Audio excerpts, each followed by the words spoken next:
2 miles long, and a delightful walk to take through the Livery.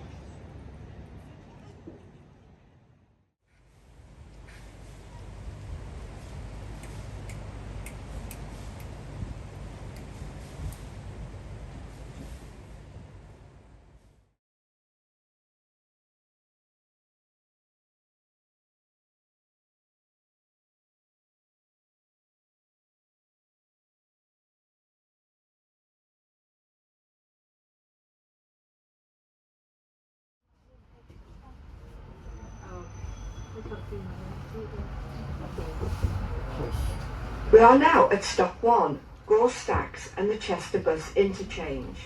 Alight here for the city centre shops, for the city walls, for the cathedral and Foregate Street.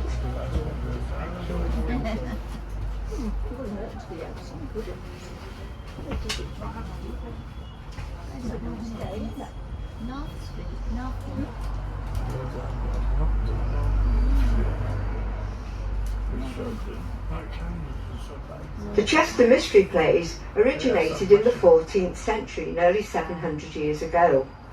Church services were conducted in Latin, and the monks at St Werburgh's Abbey enacted stories from the Bible to help the poorer, illiterate people to understand.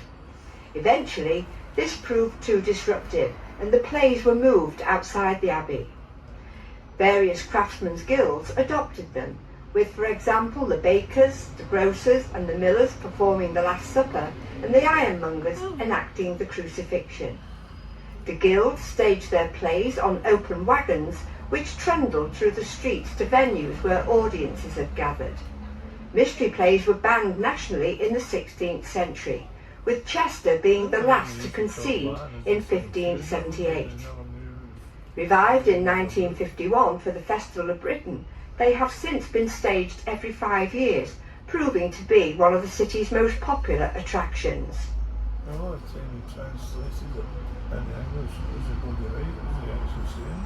Welcome aboard the City Sightseeing Tour of Chester. The royal and ancient city of Chester has its origins in the 1st century. At that time, the Romans established a fortress in the area, known as Castra Diva, and much of the history and architecture has been retained from that time. Throughout the centuries, Chester has evolved to become one of the most popular tourist destinations in the north of England. The tour lasts approximately 1 hour. You can hop on and off the bus whenever you please, but retain your ticket as you will need to show it to the driver when and if you rejoin the tour. Remember to check the bus timetable when you leave the tour, especially the last bus, which terminates at the railway station. Our staff will be pleased to assist you. Read your brochure for information, not only on the tour route. You can also take advantage of a discount on any of the worldwide city sightseeing tours. Therefore, retain your Chester ticket and present it to the driver on your next tour. Please show respect to other passengers by either switching off your mobile phone or engaging the silent mode. For safety purposes, please remain seated while the bus is moving, and be aware of possible overhanging tree branches throughout the tour. Thank you for your attention. Please sit back, relax and enjoy the tour.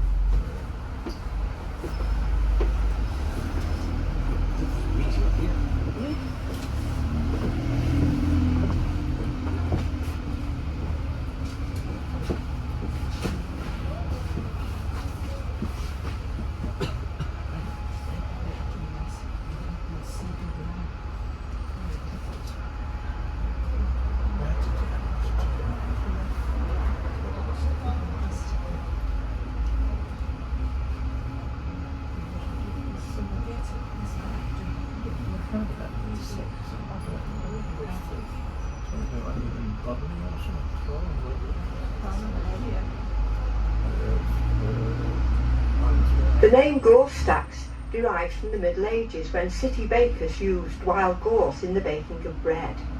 A prickly shrub, gorse could be collected freely on heathlands surrounding the city. When dried, it was found to make excellent tinder to fire the bakers' ovens. However, in 1666, The Great Fire of London is said to have started in a baker's shop in Pudding Lane. Concerned for the safety of the residents inside Chester's walls, local dignitaries demanded that all gauze should be in future stacked outside the eastern wall, resulting in the name still in use today.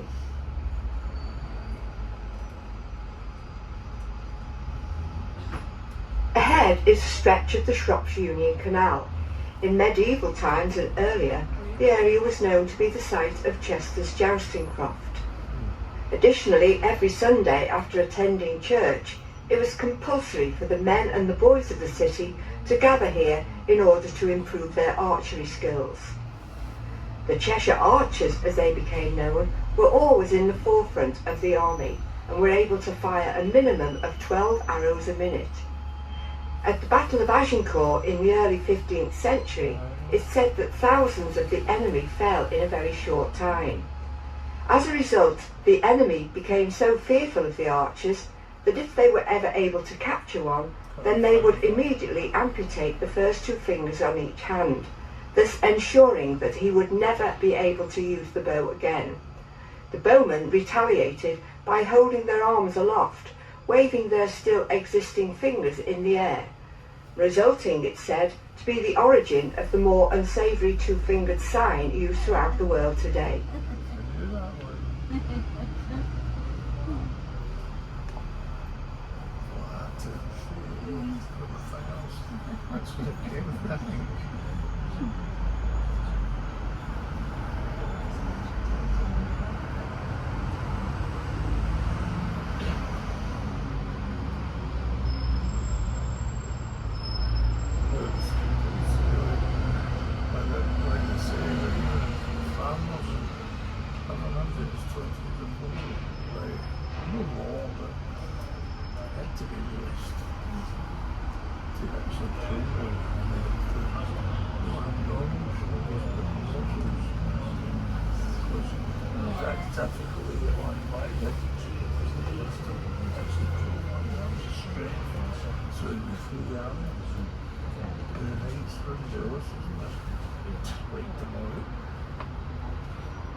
As we pass over the canal bridge into Foregate Street, watch out for the opening to the right, which appears to be a small cobbled street.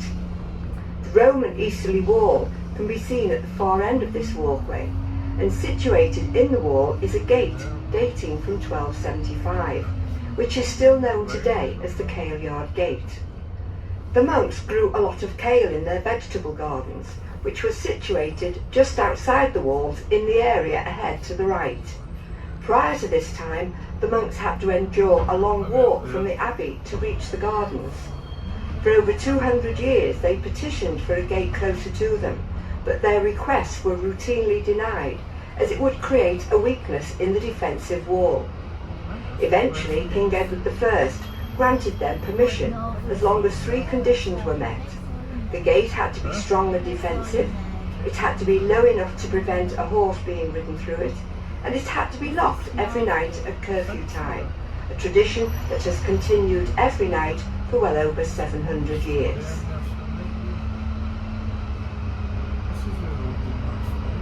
Shortly as the bus turns to the left, note the east gate to the right, and standing proudly above it, Chester's most famous landmark, the East Gate Clock. Built in 1897 to commemorate Queen Victoria's Diamond Jubilee, the clock has become the symbol of Chester throughout the world. Nowadays, it is the second most photographed clock in the country after Big Ben in London. Beneath the clock, the East Gate itself was built in 1769 to replace the medieval gateway. During excavations, the remains of the Roman gateway known as the Porta Principalis Sinistra was discovered on the site. We are now in Foregate Street, the eastern approach to the city. From here, the Romans would have marched eastward to York and southwards to London by way of Watling Street. Excavations in this area have revealed evidence of a civilian settlement. The civilian population established their trading area here to serve the needs of the Roman legion who lived within the fortress walls.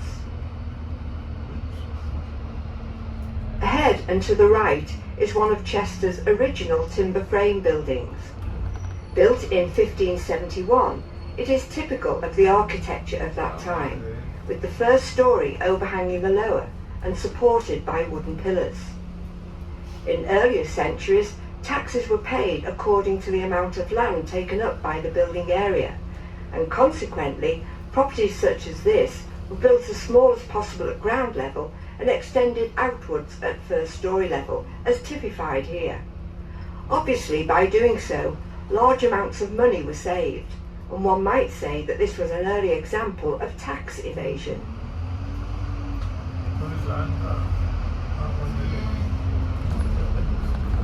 We are now at stop 2, Foregate Street and the Old Queen's Head. A light here for the city centre, the Bars roundabout and the suburb of Boughton.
We are now at the Bars, an area not actually associated at all with alcoholic beverages, as the name instantly implies. The famous circuit of walls that we see today wasn't its sole defence in medieval times, and the Bars' outer defensive gate stood here to protect the expanding population in the eastern suburbs. During the Civil War in the 17th century, Chester was a royalist stronghold, supporting King Charles I, and as a defensive measure against the invading parliamentarian forces, the royalists built earthworks on either side of the gate, thus embracing all the outlying areas. The gate was demolished in 1770, but the name lives on.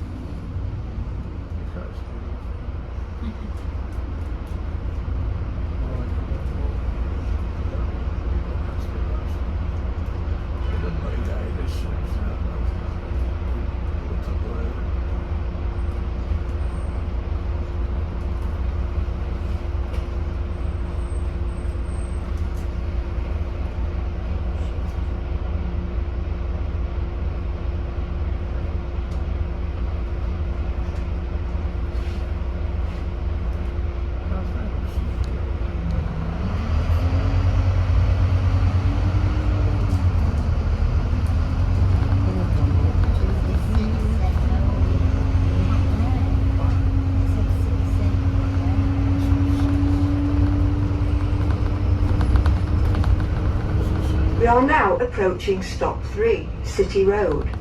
Alight here for the Premier Inn and other hotels.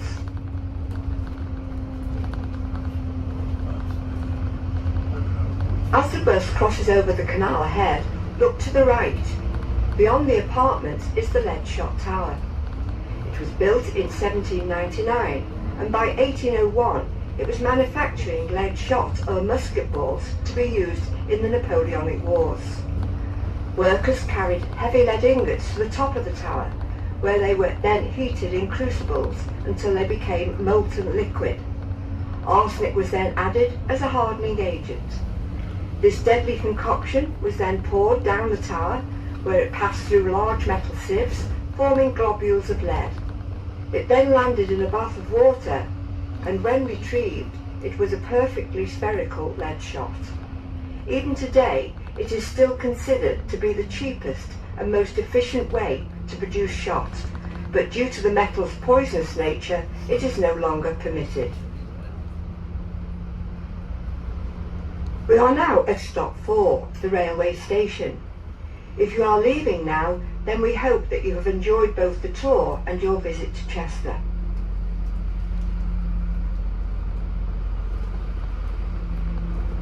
Chester General Railway Station is on the right. Thomas Brassey, born locally in 1805, was awarded the contract to construct the building. Although not well publicised, he actually became the most prolific railway builder of Victorian times. When Thomas Brassey died in 1870, such was the magnitude of his work, he left £3.2 million, a vast amount of money in those days.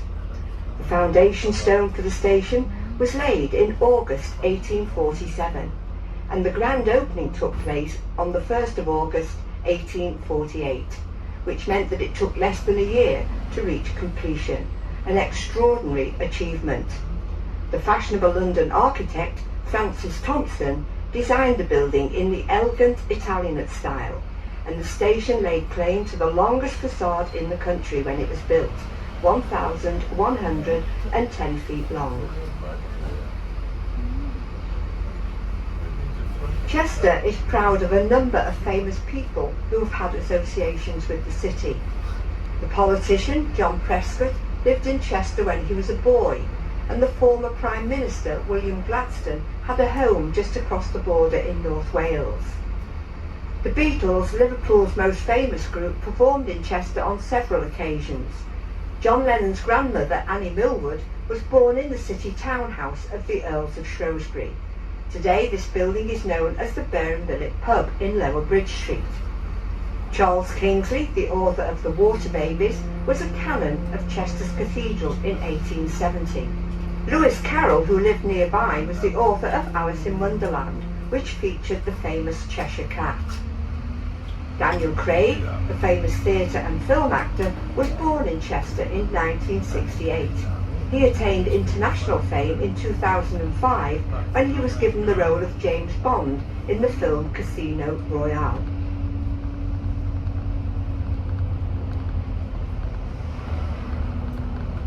We now enter Brook Street, and the small building ahead on the right opened as a cocoa house in the Victorian period. As we pass the building, look above the ground floor window, where a decorative sign can be seen declaring that the building was owned by the Chester Cocoa House Company Limited. Cocoa houses were built by members of the Temperance Society to combat the scourge of alcohol amongst the poor. It was hoped that they would draw the public away from the 365 pubs that existed in the city at that time. So cheap was alcohol, it was said that you could get drunk for a penny and dead drunk for twopence. It is interesting to note that the powerful Quaker chocolate manufacturers such as Cadbury, Rowntree and Fry were all members of the Temperance Society. So maybe it could be said there was a bit of method in their madness.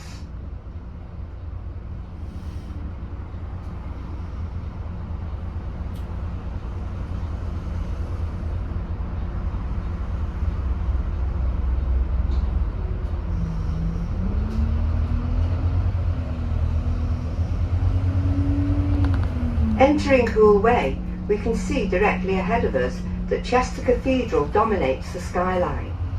In approximately 660 AD, a small Saxon timber church dedicated to St. Peter and St. Paul was founded here by King Wulfhere, father of St. Werburgh. St. Werburgh was born in the 7th century, and she became a revered nun in the Saxon kingdom of Mercia. After her death in 706, her remains were buried in Handbridge, Staffordshire. In the latter half of the 9th century, Vikings were raiding the country, and in order to protect the saint's relics from the marauding Danes, they were brought here to the church within the fortified walls. A shrine, built to house the relics, still stands in the cathedral today. Major changes occurred on the site after the Battle of Hastings in 1066. William the Conqueror gave Chester into the hands of his nephew, Hugh d'Avranches, better known as Hugh the Wolf. Granting him the earldom of Chester, Hugh later founded a Benedictine abbey here. In the 16th century, Henry VIII came to the throne, and to solve his marital and financial problems, he broke from the Church of Rome and created himself head of the Church of England. In 1540, he sacked and closed most of the abbeys in England. Fortunately, the Abbey Church in Chester was saved, and it became the Anglican cathedral in the newly created Diocese of Chester. In 1541, it was rededicated to Christ and the Blessed Virgin Mary.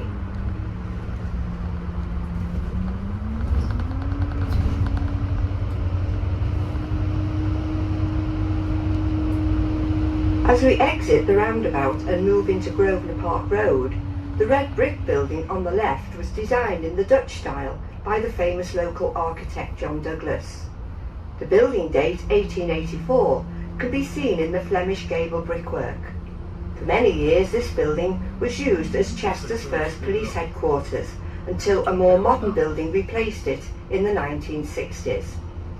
Also on the left we have more of John Douglas's work from the late 19th century. The church was built in the early English style, and the terrace of houses is considered to be the most decorative brick terrace in the city.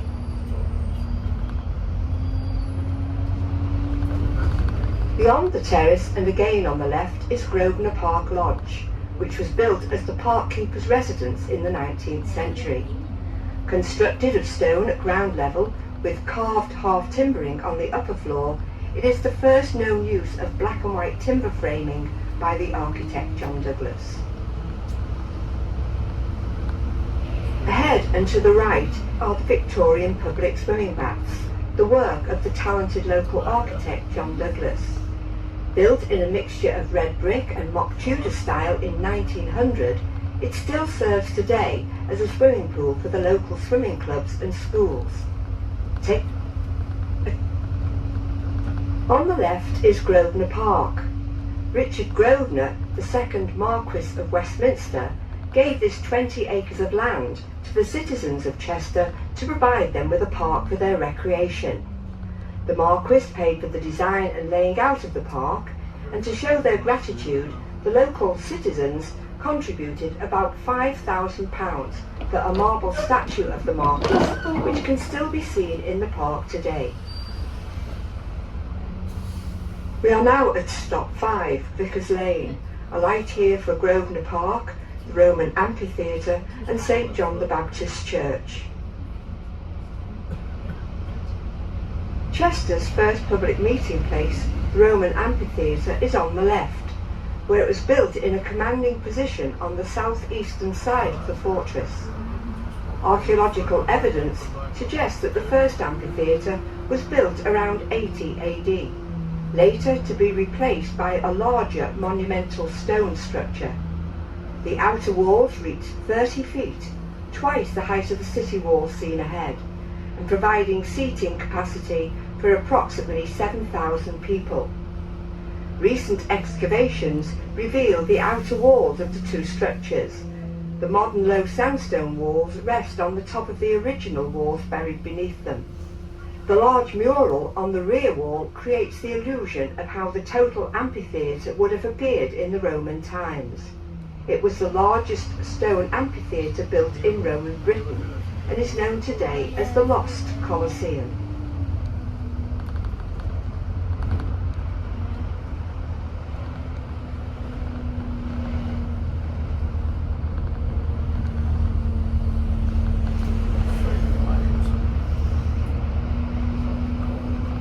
We are now about to enter Suitors Lane. Please be aware that tree branches may occasionally overhang the bus. Suitor is the old word for a shoemaker, and anybody who worked with leather had their tanneries in this area. We are now approaching the River Dee, and leather workers needed the continual supplies of river water to treat their hides and skins.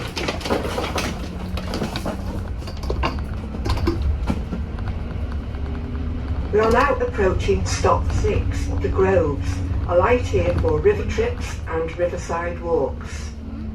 The river trip takes half an hour, and upon your return another tour bus will arrive shortly to take you on with the tour. If you have not already purchased a combined bus and boat ticket, then you can upgrade your ticket with the driver, who will be happy to give advice and save you money.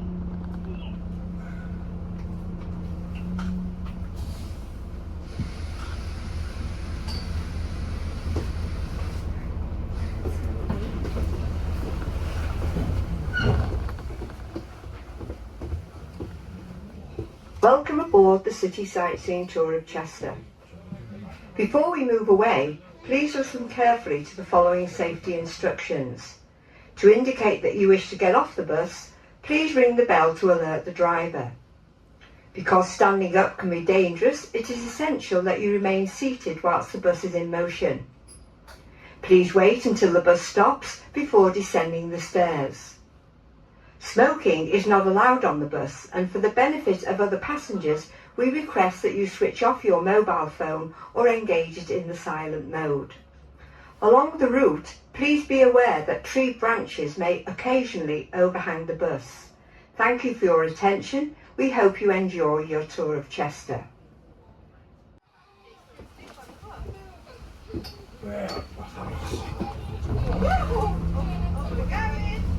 Setting the sun down.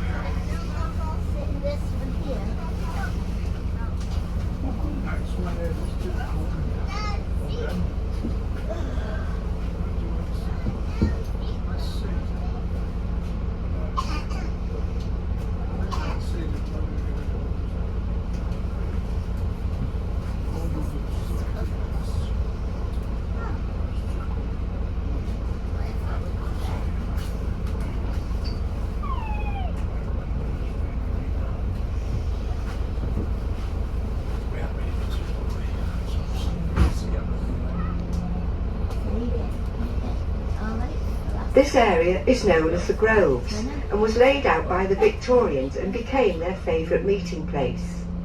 Charles Brown, the owner of the prestigious Brown's department store, was responsible for planting the grove of lime trees along the riverfront, thus giving the area its name. It is still as popular today with the locals as it was in the 19th century, and many events take place on the River Dee. The source of the river is just to the west of Lake Bala in North Wales. It then flows north-eastwards, passing through the beautiful Vale of Llangollen, then through Chester and onward to the Irish Sea. This stretch of the river is used mainly for leisure purposes today, but further downstream below the weir, salmon fishing still takes place commercially.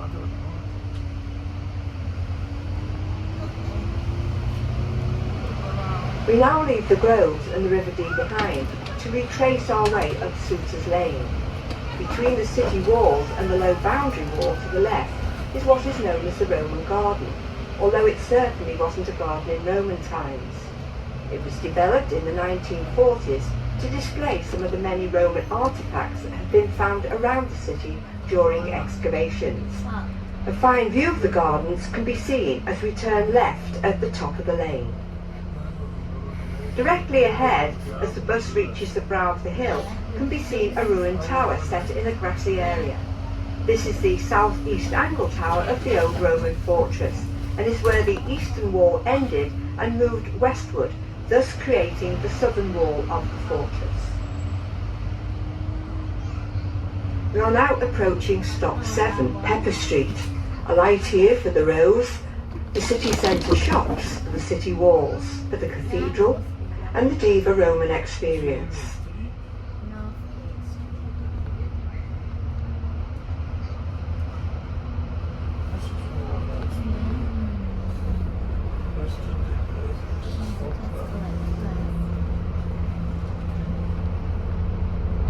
Ahead on the left, the old Falcon Inn can be seen on the corner. In earlier times it was the townhouse of the wealthy Grosvenor family. As they do today, and as they have done for centuries, they lived on their estate outside the walls. By the 1970s, the building was in a dilapidated state, and the then Duke Gerald Grosvenor carried out restoration work on the building, for which in 1983 he received an award for his efforts.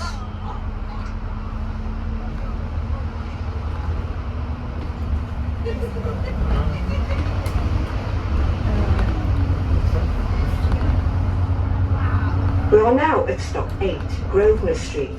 A light here for the Rose, the Grosvenor Museum, the Military Museum and the Chester Castle. Ahead on the left is the Grosvenor Museum, which was built in 1885.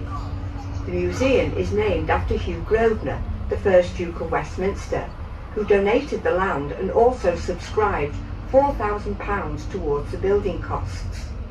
The museum contains numerous galleries and exhibitions, including, amongst others, the award-winning Roman Stones Gallery, which features the largest collection of Roman headstones in the country.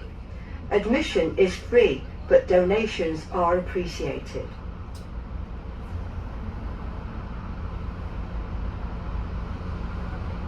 On the left at the roundabout ahead is Chester's more modern castle. It was designed in the classical style by the architect Thomas Harrison. Building work commenced in 1788, but because it took another 34 years to complete, Harrison built a home here to enable him to supervise the work. Today it not only houses the Military Museum, but also the Crown Courts of Cheshire, where many famous trials have taken place.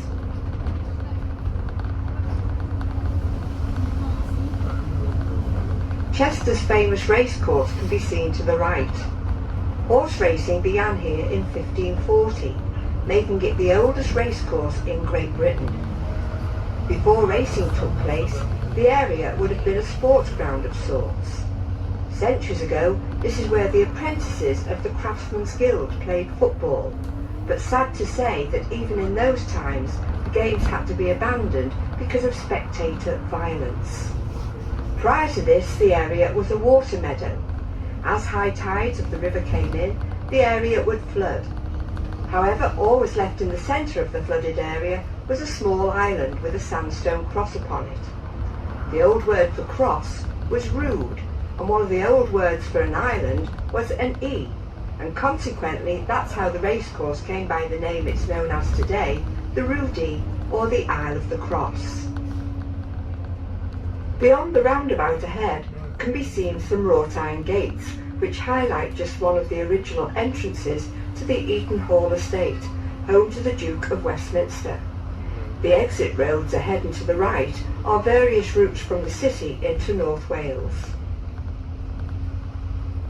The bus is now in an area known as Handbridge, one of the oldest suburbs in the city. To both the left and right is Overley Cemetery, developed by the Victorians in the 19th century. There is a section of war graves on the right, and many of Chester's famous dignitaries lie at rest to the left.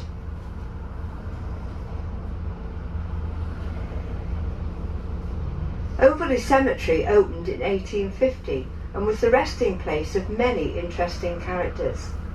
One such character was Edward Langtry, who died in Chester in 1897. He was the husband of the notorious London actress Lily Langtry, who was the mistress of Edward VII. The only mourners at Edward's funeral were his brother and sister. Lily, of course, was absent, but she did send some flowers. Mary and Kilroy Finney, who were the king and queen of the Romany gypsies, are buried here. It is a tradition in gypsy folklore that every time they pass a royal grave, they pay homage by placing flowers. Mary Jonas died when she was 85 and was buried here in 1899. Mary had 33 children, which included 15 sets of boy-girl twins, the highest number ever recorded, and consequently this event has its place in the Guinness Book of Records. The ladies on the bus might like to know that Mary never ever suffered from that dreaded female complaint, the headache.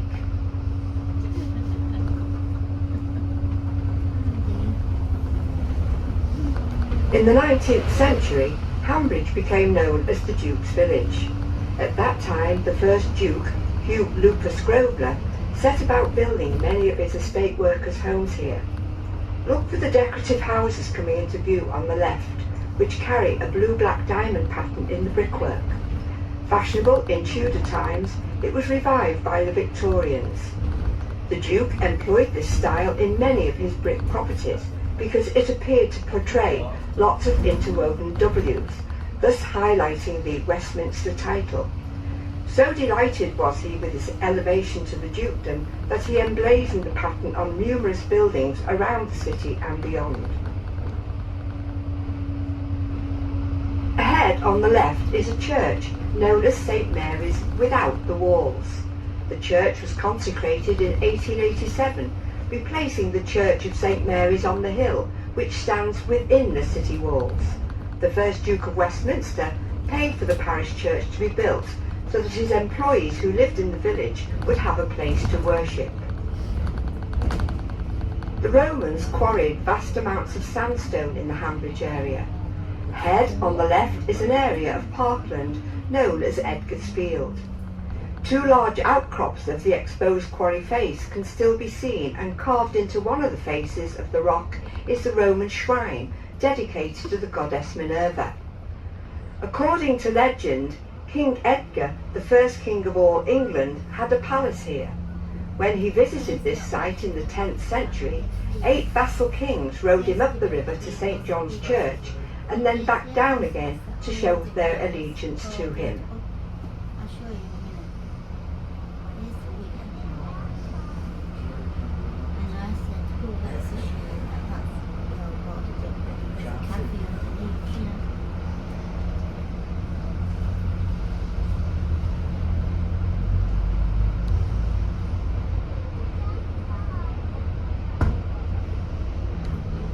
The bus now crosses the river via the old Dee Bridge.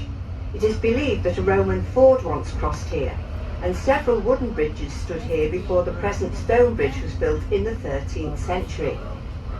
To the right is Chester's Weir, which was built in the 11th century by Hugh Lupus, the first Norman Earl, who owned the Dee Mills, which once stood on the river bank to the left of the bridge gate ahead. The water from the weir provided the necessary power for turning the mill wheels. We now retrace our way up Lower Bridge Street via the southern bridge gate.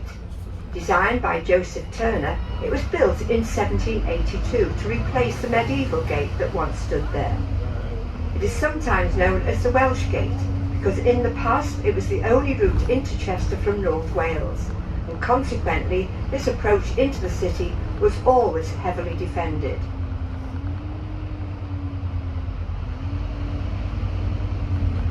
We are now at stop 10, Lower Bridge Street. A light here for the Bridge Street shops, the Rose and the Diva Experience.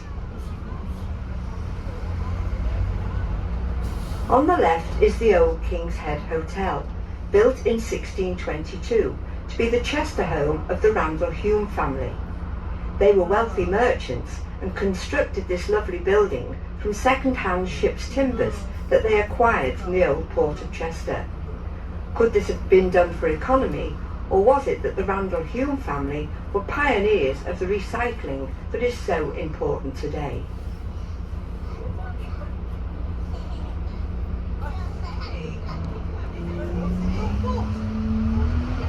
Ahead and to the right is one of Chester's original timber frame buildings, the old Tudor house, and as can be seen it leans very severely to one side. This is reputed to have occurred during the Civil War of the 17th century, when the building was said to have been struck by cannonballs fired by the invading parliamentarians who were very close to the city. Most people today suggest that it is more likely to be due to old age, because it boasts a date on its front of 1503 AD.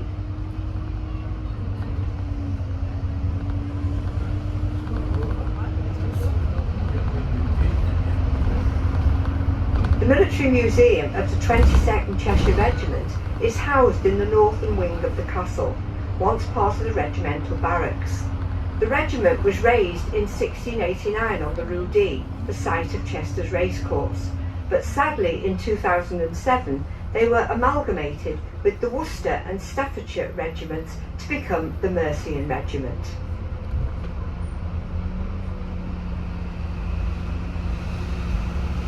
Ahead on the right is a large circular building.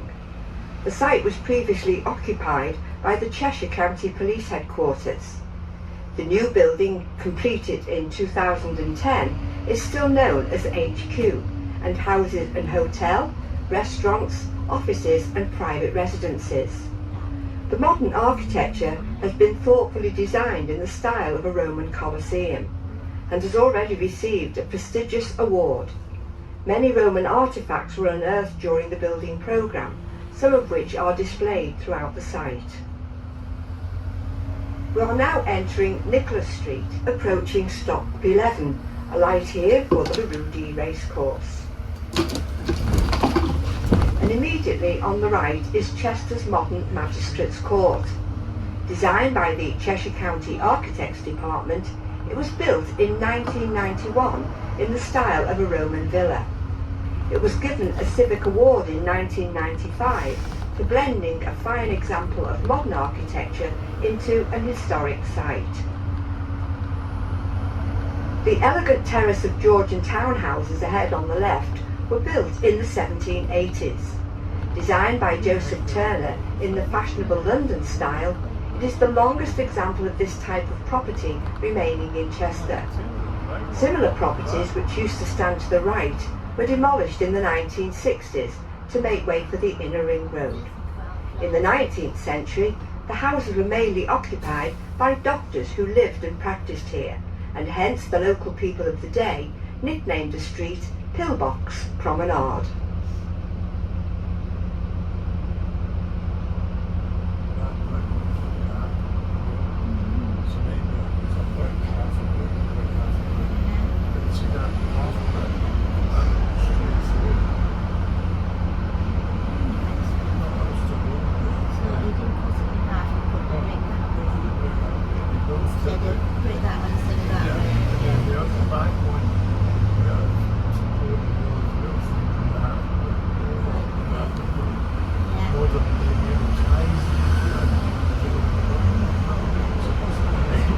Turning left into the lower part of Watergate Street, take note of the fine building on the left known as Stanley Palace. It was built in 1591 to be the Chester townhouse of the Stanleys, a prominent Cheshire family. The three inner gables belonged to the original house, but by the mid-19th century were in a state of disrepair. Given over to the city, it was restored in the 1930s, when a fourth new gable at the street's edge was added. The tour continues through the western wall via the Water Gate. Similarly to the bridge gate, it was designed by the architect Joseph Turner and was built in 1788.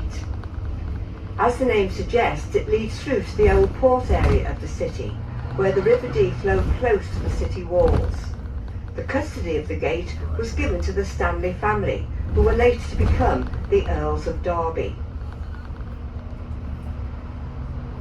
We are now in Crane Street, which merges into New Crane Street. This part of the city is known as the Old Port area, where the Romans established a thriving commercial port nearly 2,000 years ago.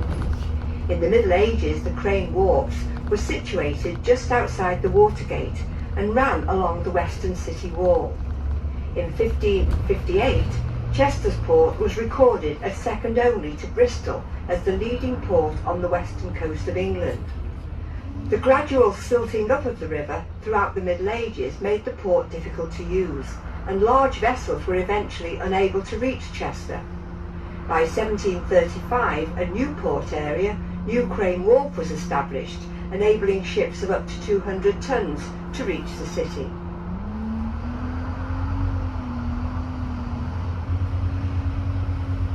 Shortly on the left can be seen an example of Chester's more recent architecture.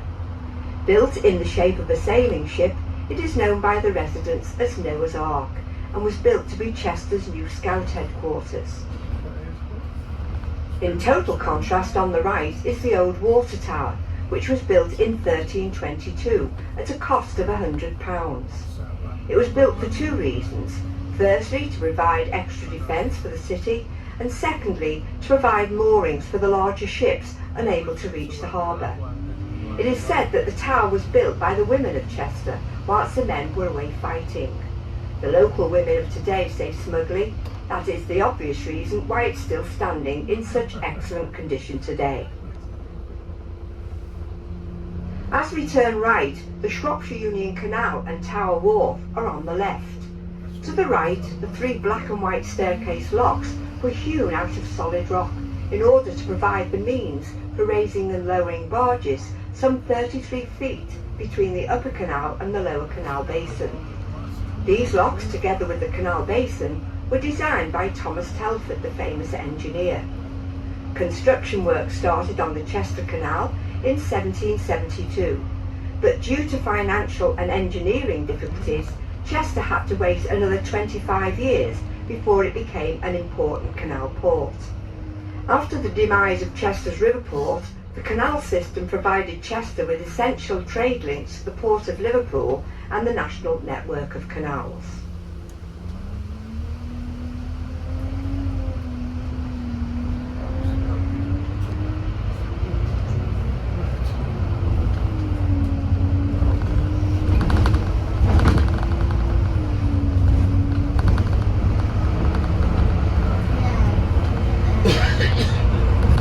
We are now in Canal Street, and the building at the far end on the right was originally built in 1717 as the Bluecoat School. It was founded by Nicholas Stratford, the Bishop of Chester, as a charitable school for the education of poor boys. The building remained the Bluecoat School until 1949. From the top of Canal Street, and as the bus turns left, directly ahead is the Fountains Roundabout, so named because of the fountains that are to be seen in the centre. During the fountain construction, the discovery here of many Roman headstones and tombs showed the area to have once been a Roman burial ground.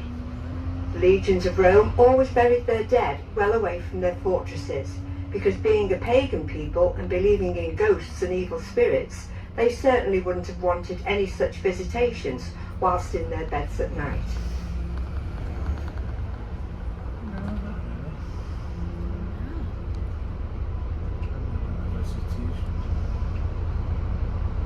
Chester's famous zoo is situated just a few miles from the city centre.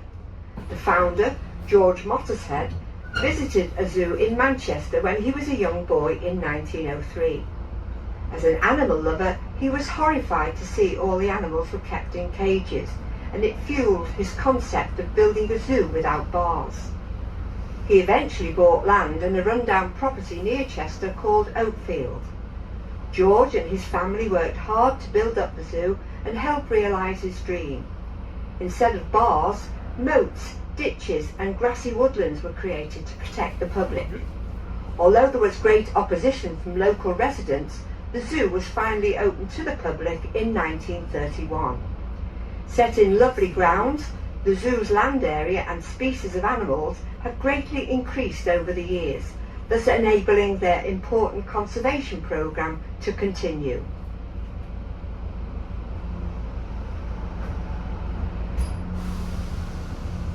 An unusual aircraft that can be frequently seen flying over Chester is known locally as the beluga, as it resembles the shape of a beluga whale. Based at the Airbus factory just across the North Wales border, the aircraft was specifically designed to transport manufactured aircraft wings to Toulouse in France, where the final assemblies are carried out. A confusing sight in the sky to identify when you see it for the first time, so do look out for it whilst you're visiting the city.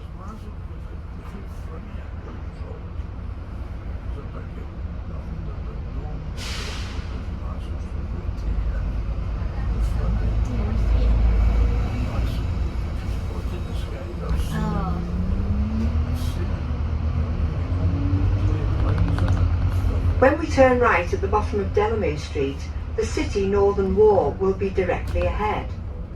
13 courses of the Roman wall have survived here, and it is one of the finest examples of a Roman fortress wall in northern Europe. On top of the wall is a sandstone tower known as King Charles Tower. In September 1645, it is said that King Charles I stood on top of this tower to see his defeated army returning from the Battle of Rowton Moor.